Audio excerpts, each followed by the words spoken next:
قبیلہ خزاعہ کے کسی شخص نے بنو لیث کے کسی آدمی کو اپنے مقتول کے بدلے میں مار دیا تھا۔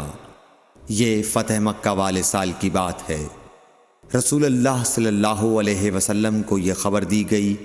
آپ نے اپنی اونٹنی پر سوار ہو کر خطبہ پڑھا اور فرمایا کہ اللہ نے مکے سے قتل یا ہاتھی کو روک لیا۔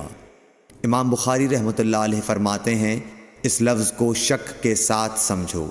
ایسا ہی ابو نعیم وغیرہ نے القتل اور الفیل کہا ہے۔ ان کے علاوہ دوسرے لوگ الفیل کہتے ہیں۔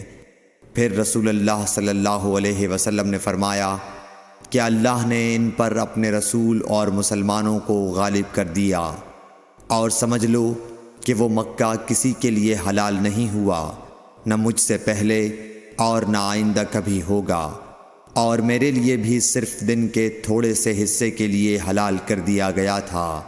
سن لو کہ وہ اس وقت حرام ہے، نہ اس کا کوئی کانٹا توڑا جائے، نہ اس کے درخت کاٹے جائیں، اور اس کی گری پڑی چیزیں بھی وہی اٹھائے جس کا منشا یہ ہو کہ وہ اس شے کا تعارف کرا دے گا۔